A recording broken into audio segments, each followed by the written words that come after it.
Buen día, somos el equipo número 15 y hoy les hablaremos sobre los espacios vectoriales.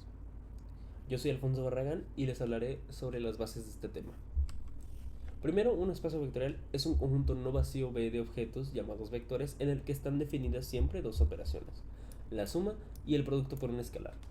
La suma asocia dos elementos, en este caso u y b de b, es decir, dos vectores, y se representa como u más b. Y luego tenemos la multiplicación por un escalar, en este caso c, que nos referimos a él como un número real, y cualquier elemento u de b. Y el múltiplo de esto se representa por cu. Cada uno de estos espacios vectoriales cumple ciertos axiomas. Primero tenemos los axiomas para la suma. Tenemos que la suma de u más b pertenece a b siempre que u y b pertenezcan a b.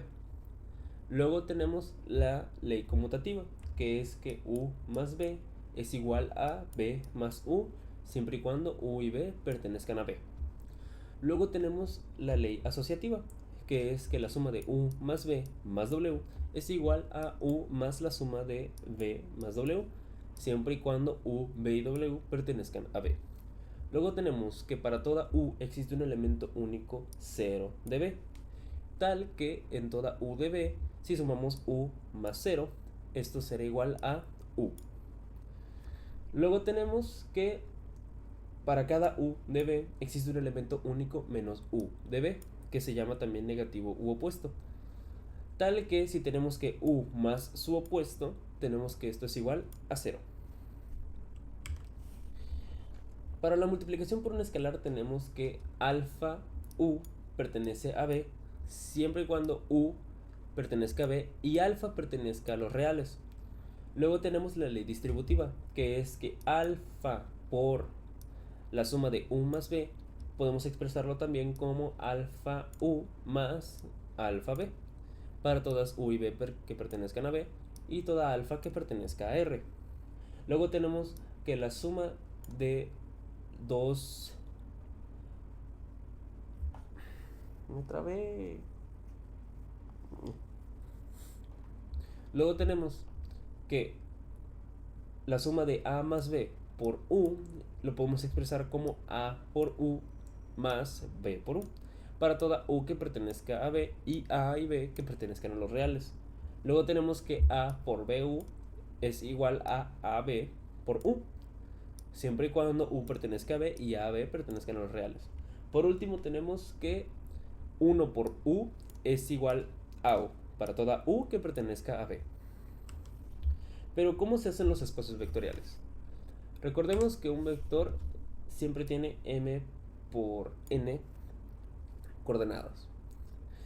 En este caso haremos espacios vectoriales con números reales y se representan por Rn, es decir, que contiene n datos y cada dato es un número real. Podemos decir entonces que cada vector de ese espacio vectorial tendría 1, 2, 3 hasta n componentes. Si tuviésemos un espacio vectorial R2, entonces tendríamos que cada vector tiene 1, 2 valores.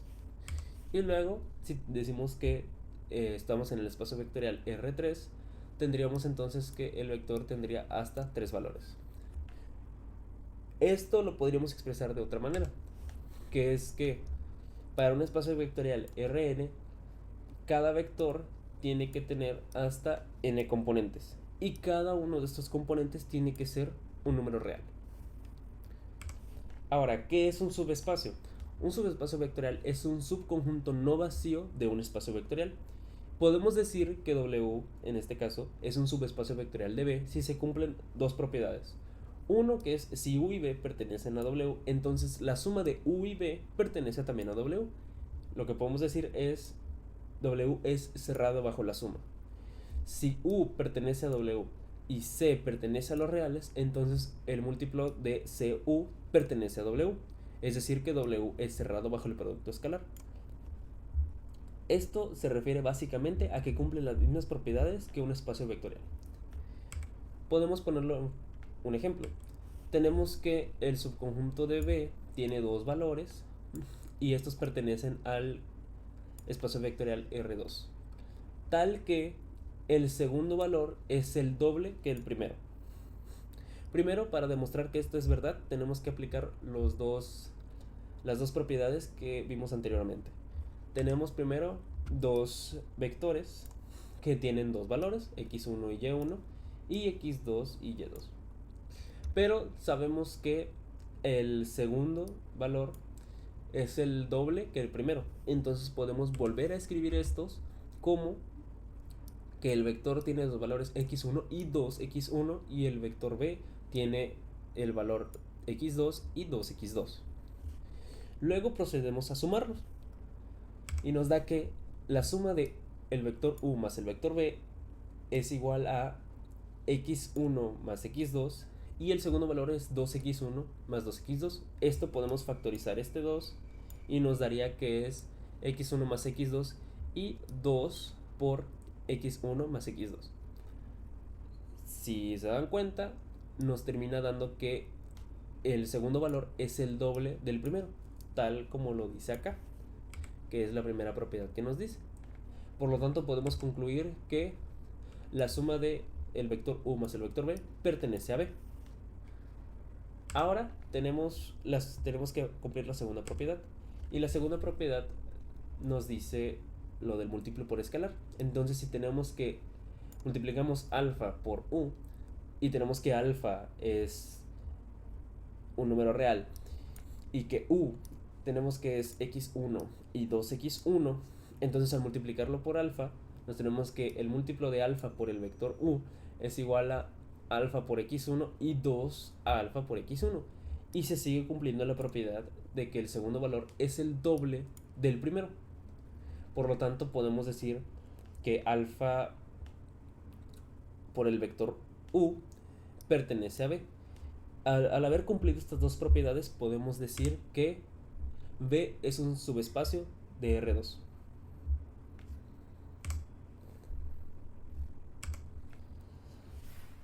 Bien, ahora yo les hablaré acerca de las bases en espacios vectoriales.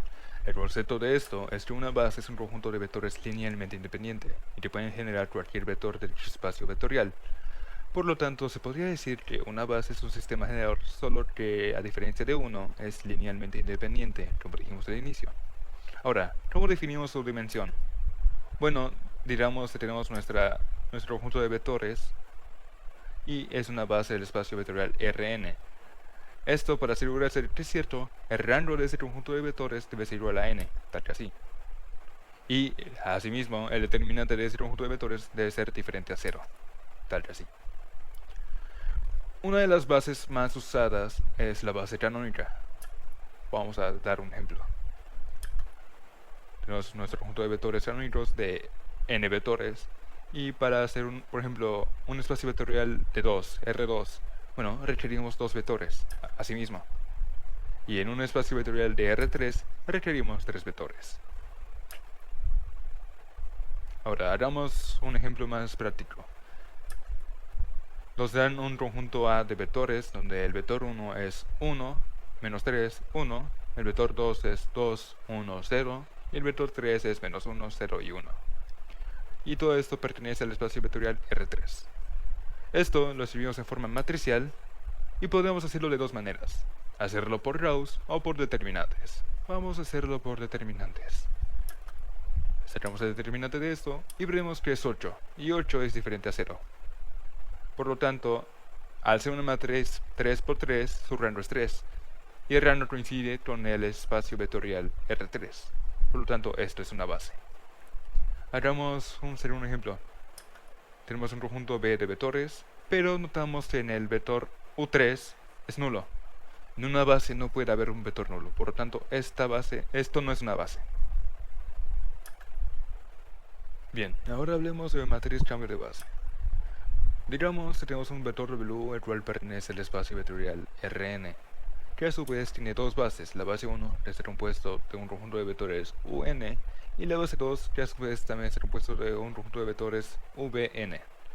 ¿Qué pasa con el vector W? Bueno, que podemos escribirlo de esa manera.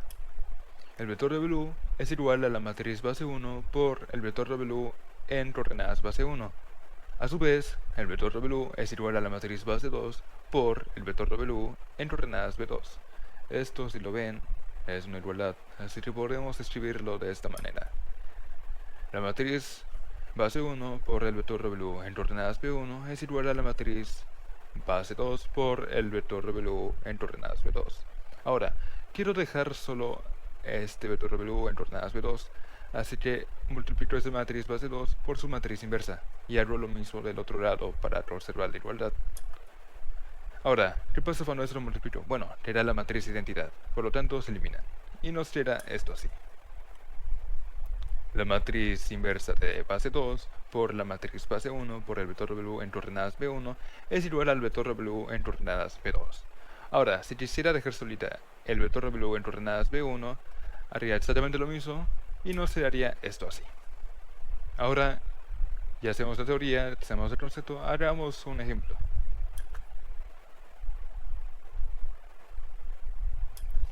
Bien, tenemos nuestras dos bases, las cuales tienen un conjunto de vectores, y nuestro vector W en base 1, el cual es 1, 0, 1, y nuestro vector coordenadas B2, el cual es desconocido.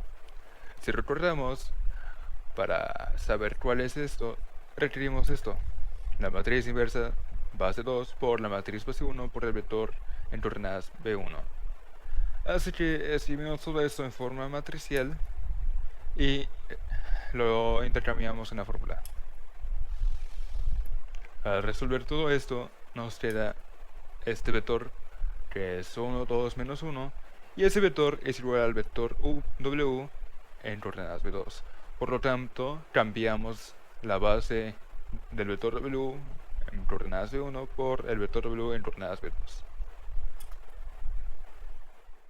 Vectores ortonormales.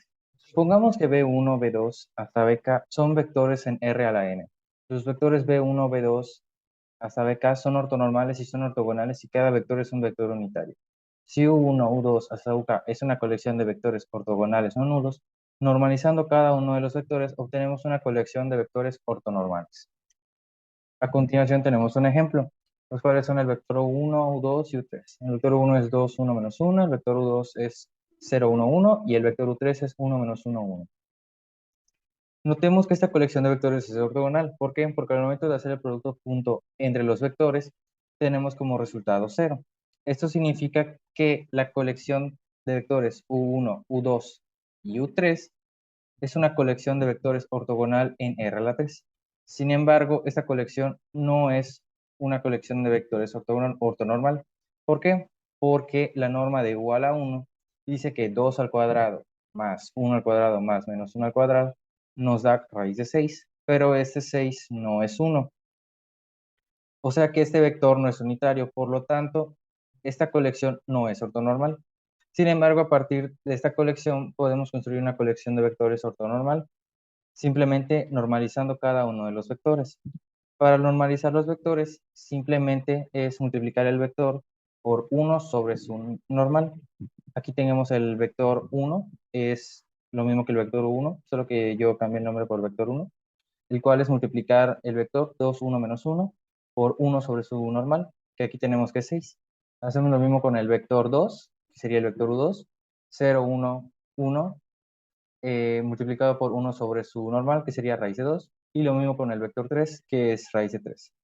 De esta forma tenemos tres vectores que son ortogonales y cada uno de ellos es unitario. Por lo tanto, obtenemos una colección de vectores ortonormales en R a la 3.